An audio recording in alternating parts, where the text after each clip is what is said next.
당신 남편 몫은 당신이 내야죠.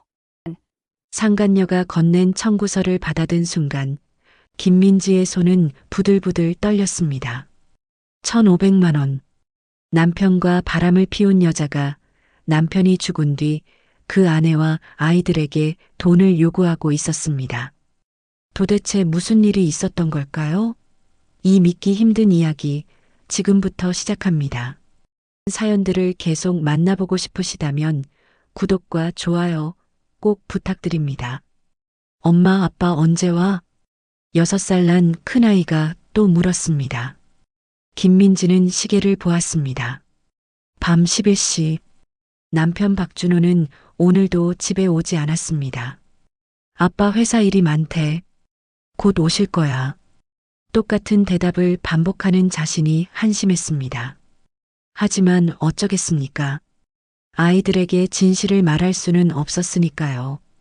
민지와 준호는 초등학교 동창이었습니다. 6학년 때 같은 반이었던 두 사람은 졸업 후 연락이 끊겼다가 28살 되던 해대학 동창회에서 우연히 재회했습니다. 야, 박준호 아니야? 완전 달라졌네. 김민지? 와, 진짜 오랜만이다. 소주잔을 기울이며 추억을 나누던 그날 두 사람은 자연스럽게 연락처를 교환했습니다. 문자가 오고 갔고 주말마다 만나기 시작했죠. 연인이 되기까지는 그리 오래 걸리지 않았습니다. 우리 결혼할까? 프로포즈는 준호가 먼저 했습니다. 2010년 봄 벚꽃이 흩날리던 결혼식장. 하객들은 소꿉친구가 부부가 되다니 영화 같다며 축하해줬습니다. 민지는 그날이 인생에서 가장 행복한 날이라고 생각했습니다. 신혼의 단꿈은 달콤했습니다. 1년 뒤 첫째가 태어났고 2년 뒤엔 둘째까지. 민지는 육아에 전념했고 준호는 IT 회사에서 프로젝트 매니저로 승승장구했습니다. 주말이면 아이들 손을 잡고 공원에 나갔고 명절엔 양가 부모님을 찾아뵙는 평범한 가정이었죠. 그런데 2015년 가을부터 뭔가 이상했습니다. 오늘도 야근이야. 먼저 자. 준호의 회식과 야근이 부쩍 잦아졌습니다. 처음엔 승진 시즌이라 바쁜가 보다 생각했습니다. 하지만 주말 출근까지 늘어나고 밤 12시가 넘어 들어오는 날이 계속되자 민지는 불안해지기 시작했습니다. 어느 날 밤 화장실에서 나온 민지는 거실 소파에서 통화하는 준호의 목소리를 들었습니다. 응, 나도 보고 싶어. 조금만 기다려. 곧 정리될 거야. 누구와 통화하는 걸까요? 저런 목소리 톤으로 말하는 준호는 처음 봤습니다. 민지가 거실로 들어서자 준호는 황급히 전화를 끊었습니다. 누구랑 통화했어? 아, 회사 후배. 프로젝트 건으로. 밤 11시에 회사 후배와 보고 싶다는 말을 주고받나요? 민지는 의심이 들었지만 확신할 수 없었습니다. 아니, 어쩌면 확신하고 싶지 않았는지도 모릅니다. 그해 12월 결혼 기념일이었습니다. 민지는 준호가 좋아하는 시계를 선물로 준비했습니다. 하지만 준호는 기념일 당일 새벽 3시까지 집에 돌아오지 않았습니다. 전화도 받지 않았죠. 다음 날 아침 7시에 들어온 준호는 술 냄새를 풍기며 말했습니다. 미안해.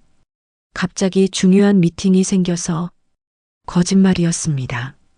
준호의 와이셔츠 깃에는 립스틱 자국이 묻어 있었고 낯선 향수 냄새가 났으니까요. 민지는 입술을 깨물었습니다. 아이들이 자고 있는 방을 바라보며 눈물을 삼켰습니다. 아직 확실하지 않아. 조금만 더 지켜보자. 하지만 민지의 마음 한구석에서는 이미 알고 있었습니다. 남편에게 다른 여자가 생겼다는 것을. 2016년 6월 시어머니가 전화를 걸어왔습니다. 민지야, 우리 가족들 괌 여행 가는 거 어때? 손주들도 보고 싶고 내가 경비될게. 아마도 시어머니는 눈치채셨을 겁니다. 아들 부부의 관계가 예전 같지 않다는 것을. 민지도 이번 여행이 흔들리는 결혼 생활을 바로잡을 마지막 기회가 될 수 있다고 생각했습니다. 7월 초 네 식구는 과맹 비행기에 올랐습니다. 아이들은 신이 나서 바다다, 바다 소리쳤지만 준호의 표정은 어두웠습니다. 공항에서부터 핸드폰만 들여다보고 있었죠. 호텔에 도착한 첫날 저녁 아이들은 수영장에서 물놀이를 했습니다. 민지가 수건을 가지러 방에 들어갔을 때였습니다. 띠링 마이너스, 띠링 마이너스, 띠링 마이너스. 준호의 핸드폰이 쉴 새 없이 울렸습니다. 발신자 표시는 없었습니다. 준호는 처음 몇 번은 무시했지만 결국 전화를 받고는 발코니로 나갔습니다. 30분이 지나도 돌아오지 않았습니다. 민지가 발코니 문을 열자 준호는 황급히 통화를 끊었습니다. 누구야? 아무도 아니야. 회사에서. 회사면 왜 저장 안 된 번호로 와? 새로 바뀐 번호야. 거짓말. 또 거짓말이었습니다. 여행 내내 상황은 반복됐습니다. 식사 중에도 해변을 산책할 때도 아이들과 놀아줄 때도 준호의 핸드폰은 끊임없이 울렸습니다. 준호의 얼굴은 점점 더 창백해졌고 민지의 인내심은 한계에 다다랐습니다. 여행 셋째 날 밤 민지는 결심했습니다. 준호가 샤워하러 들어간 사이 그의 핸드폰을 집어들었습니다. 손이 떨렸습니다. 비밀번호를 눌렀습니다. 다행히 바뀌지 않았습니다. 통화 기록을 열었습니다. 저장되지 않은 같은 번호로 하루에도 수십 통씩 전화가 오고 갔습니다. 메시지는 모두 삭제되어 있었지만 통화 기록만큼은 남아 있었죠. 민지는 그 번호로 전화를 걸었습니다. 심장이 터질 것 같았습니다. 여보세요? 전화를 받은 건 남자 목소리였습니다. 누구세요? 누구긴 누구야? 당신 남편은 지금 뭐 하는 거야? 왜 내 아내에게 전화를 계속하는 거냐고. 민지는 숨이 막혔습니다. 죄송하지만 무슨 말씀이신지 당신도 모르는구나. 나도 한 달 전까지는 몰랐어. 당신 남편이랑 내 아내가 1년 넘게 바람 피우고 있다는 거. 세상이 무너지는 소리가 들렸습니다. 전화 속 남자는 자신을 이정훈이라고 밝혔습니다. 그의 아내 최유진은 준호와 같은 회사 직원이라고 했습니다. 최근 유진이 집을 자주 비우고 새벽에 들어오는 날이 많아져 핸드폰을 확인했다가 모든 걸 알게 됐다고. 미안합니다. 당신도 알 권리가 있다고 생각해서 연락했어요. 괌까지 쫓아간 건 아니고 그냥 더 이상은 못 참겠더라고요. 민지는 바닥에 주저앉았습니다. 핸드폰이 손에서 떨어졌습니다. 그때 샤워를 마친 준호가 방문을 열고 나왔습니다. 왜 그래? 무슨 일이야? 민지는 떨리는 손으로 준호의 핸드폰을 들어 보였습니다. 최유진이 누구야? 준호의 얼굴이 하얗게 질렸습니다. 그날 밤 두 사람은 새벽까지 대화를 나눴습니다. 정확히는 민지가 다그치고 준호가 실토했습니다. 처음엔 그냥 친한 동료였어. 프로젝트를 같이 하면서 자주 보게 됐고, 그래서 잠자리까지 간 거야? 미안해. 정말 미안해. 미안하다는 말만 반복하는 준호. 민지는 웃음이 나왔습니다. 지금 이 상황이 너무 황당해서. 얼마나 만났어? 1년 정도. 어디서? 회사 근처 모텔이랑. 가끔 차 안에서. 듣고 싶지 않았지만 민지는 모든 걸 물었습니다. 그래야 결심할 수 있을 것 같았으니까요. 옆방에서는 아이들이 새근새근 자고 있었습니다. 아무것도 모르는 아이들. 민지는 그 순간 이 결혼을 끝내기로 마음먹었습니다. 한국으로 돌아온 후 민지는 이혼 전문 변호사를 찾아갔습니다. 위자료를 제대로 받으려면 확실한 증거가 필요합니다. 통화 녹음, 문자 메시지, 호텔 영수증 같은 것들이요. 변호사의 조언에 따라 민지는 준호를 설득했습니다. 우리 좋게 정리하자. 아이들 때문에라도. 그러니까 내가 증거 좀 모아도 되겠어? 나중에 재판 때 필요하잖아. 준호는 고개를 끄덕였습니다. 최유진과는 이미 끝났다고, 다시는 안 만난다고 약속했죠. 민지는 그 말을 믿고 싶었습니다. 아니, 믿는 척이라도 해야 증거를 모을 수 있었으니까요. 준호의 동의 아래 민지는 통화 녹음 앱을 설치했습니다. 그리고 2주 후 녹음된 파일을 확인한 민지는 다시 한번 배신감에 치를 떨어야 했습니다. 다음 달 15일에 계약하는 거 맞지? 최유진의 목소리였습니다. 응. 회사 근처 신축 오피스텔로 정했어. 방 2개짜리. 좋아. 빨리 같이 살고 싶다. 언제 정리될 것 같아? 조금만 기다려.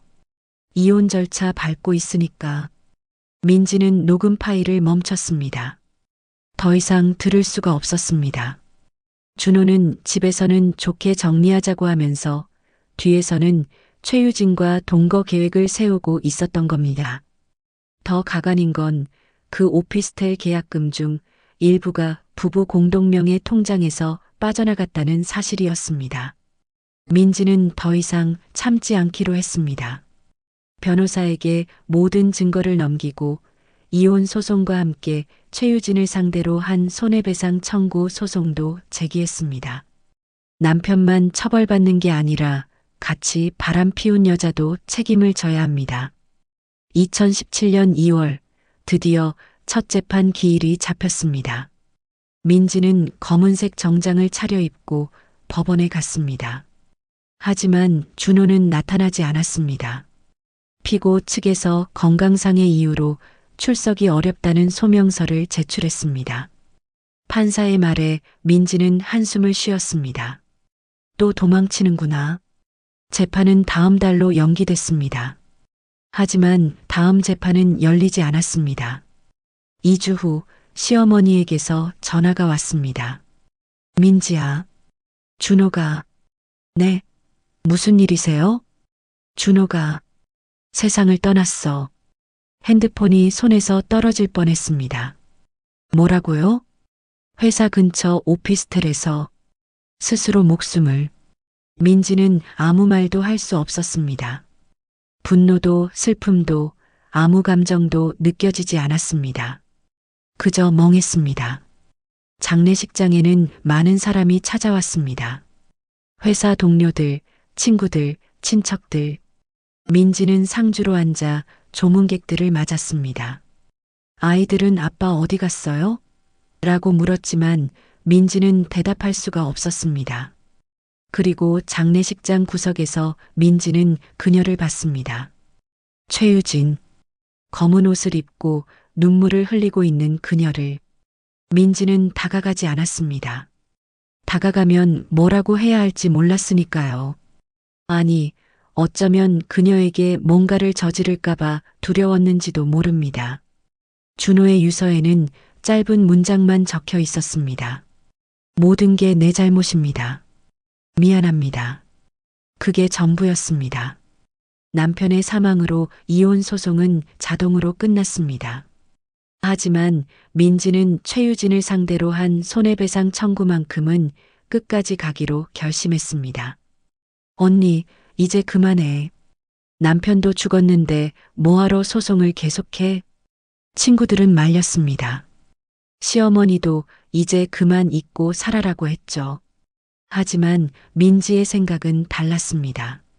준호가 잘못한 건 맞아요. 하지만 유부남인 줄 알면서도 관계를 이어간 그 여자도 책임이 있어요. 그 사람이 대가를 치르지 않으면 저는 평생 이 상처를 안고 살아야 해요. 소송은 길었습니다. 1년이 지나고 2년이 지났습니다. 최유진 측 변호사는 온갖 주장을 펼쳤습니다. 최유진은 피해자입니다. 박준호가 아내와 이혼 절차 중이라고 속여서 관계를 시작했습니다. 강압적인 관계였습니다. 상사였던 박준호가 거부하기 어려운 상황을 만들었습니다. 하지만 민지가 제출한 통화 녹음 파일은 명백했습니다. 두 사람은 자발적이고 애정 어린 관계였습니다. 오피스텔 계약 서류도 증거가 됐습니다. 두 사람이 함께 살 집을 구했다는 것이 입증됐으니까요. 2018년 봄 1심 판결이 나왔습니다. 피고 최유진은 원고에게 위자료 3천만 원을 지급하라. 민지는 법정에서 눈물을 흘렸습니다. 드디어 인정받았구나. 하지만 최유진은 항소했습니다. 2심에서 금액은 2,500만 원으로 조정됐습니다. 최유진은 다시 상고했지만 대법원은 상고를 기각했습니다. 2020년 10월 소송을 시작한 지 3년 반 만에 최종 승소 판결이 확정됐습니다. 민지는 법원 계단에 앉아 하늘을 바라봤습니다. 준호야, 봤지? 내가 그 여자랑 함께 저지른 잘못을 세상이 인정했어. 돈이 중요한 게 아니었습니다. 잘못이 잘못으로 인정받았다는 게 중요했습니다. 2주 후 최유진이 2,500만 원을 전액 입금했습니다. 민지는 그 돈으로 아이들의 학원비와 심리 상담비를 충당할 계획이었습니다. 아이들은 아빠의 죽음 이후 악몽에 시달리고 있었으니까요. 이제 끝이야. 이제 다 끝났어. 민지는 그렇게 생각했습니다. 하지만 악몽은 끝나지 않았습니다. 한 달 후 등기우편이 도착했습니다. 발신인은 최유진이었습니다. 민지는 무슨 내용일까 싶어 봉투를 뜯었습니다. 구상권 청구 소송 제기 통지서. 민지는 서류를 읽고 또 읽었습니다. 이해가 되지 않았습니다. 구상권? 그게 뭐지? 변호사에게 달려갔습니다. 이게 무슨 뜻이에요? 제가 위자료를 받았는데 이 여자가 저한테 돈을 달라고요? 변호사는 난처한 표정을 지었습니다. 구상권이라는 게 있습니다. 쉽게 말하면 공동으로 잘못을 저지른 사람들 중 한 명이 피해자에게 돈을 다 냈으면 나머지 사람한테 너도 책임 있으니까 내 몫은 내가 내라고 청구할 수 있는 권리입니다. 그럼 남편은 이미 죽었는데 사망한 사람의 책임은 상속인에게 넘어갑니다. 부인과 자녀들에게요. 민지는 입을 다물지 못했습니다. 그게 말이 돼요? 남편이 바람 피운 건데 제가 왜 그 여자한테 돈을 줘야 해요? 법리적으로는 가능한 청구입니다. 실제로 인정되는 경우도 있습니다. 민지의 손에서 서류가 떨어졌습니다. 최유진의 주장은 명확했습니다. 저는 위자료 2,500만 원을 전액 지급했습니다. 하지만 이 분류는 저 혼자 저지른 게 아닙니다. 박준호와 저의 공동 책임이죠. 통상 책임 비율은 6대 4입니다. 박준호의 책임 비율 40%에 해당하는 1천만 원을 상속인들이 저에게 지급해야 합니다. 민지는 믿을 수 없었습니다. 재판장님, 이건 말이 안 됩니다. 제 남편과 바람을 피운 여자가 이제 와서 저한테 돈을 달라고요? 남편은 이미 죽었고 제 아이들은 아빠를 잃었어요. 그런데 아빠랑 바람 피운 여자한테 돈을 줘야 한다고요? 재판이 시작됐습니다. 민지의 변호사도 적극적으로 항변했습니다. 이것은 신의성실 원칙에 반합니다. 미성년 자녀들에게까지 구상금을 청구하는 것은 권리 남용입니다. 하지만 1심 재판부의 판단은 달랐습니다. 분류는 공동 불법행위이며 공동 불법행위자 사이의 내부적인 책임 비율에 따라 구상권을 행사할 수 있다. 피고는 망인의 재산을 상속받았으므로 그 범위 내에서 구상금을 지급할 의무가 있다. 민지는 법정에서 울음을 터뜨렸습니다. 이게 정의인가요? 이게 법인가요? 판결문을 받아든 민지의 손은 떨렸습니다. 1,500만 원. 최유진에게 지급하라는 금액이었습니다. 민지는 항소했습니다. 하지만 2심에서도 결과는 같았습니다. 법률 조력이 부족했던 것일까요? 아니면 법이 원래 이런 것일까요? 민지는 더 이상 싸울 힘이 없었습니다. 2021년 7월 민지는 은행에서 돈을 인출했습니다. 손이 떨렸습니다. 이 돈은 아이들 교육비로 모아둔 돈이었습니다. 하지만 어쩔 수 없었습니다. 법원의 판결이었으니까요. 만남의 장소는 최유진이 정했습니다. 역 앞 커피숍. 민지는 30분 일찍 도착해 구석 자리에 앉았습니다. 가슴이 두근거렸습니다. 분노인지 슬픔인지 알 수 없는 감정이 밀려왔습니다. 최유진은 정확히 약속 시간에 나타났습니다. 세련된 정장 차림이었습니다. 화장은 완벽했고 표정은 담담했습니다. 오셨네요. 최유진이 먼저 말을 걸었습니다. 마치 오랜 지인을 만난 것처럼 가벼운 톤이었죠. 민지는 떨리는 손으로 봉투를 꺼냈습니다. 여기요. 최유진은 봉투를 받아 안을 확인했습니다. 돈을 세는 그녀의 손가락이 날렵하게 움직였습니다. 맞네요. 수고하셨어요. 수고하셨다고요? 민지는 그 말에 치가 떨렸습니다. 잠깐만요. 일어서려던 최유진이 멈춰 섰습니다. 여기까지 오시느라 교통비도 쓰셨을 텐데. 최유진이 지갑에서 10,000원짜리 한 장을 꺼냈습니다. 이거라도 받으세요. 아니면 그냥 그 돈으로 애들 과자나 사주세요. 그 순간 민지는 모든 걸 잃었습니다. 이성도 자제력도. 당신이 뭔데? 우리 아이들은 아빠 얼굴도 제대로 기억 못해요. 아빠가 왜 죽었는지도 몰라요. 그런데 당신이 아빠랑 바람 피운 당신이. 민지는 울음을 참을 수 없었습니다. 커피숍 안의 사람들이 모두 쳐다봤지만 신경 쓸 여유가 없었습니다. 저도 피해자예요. 최유진이 차갑게 말했습니다. 저도 준호한테 속았어요. 이혼 절차 중이라고 했거든요.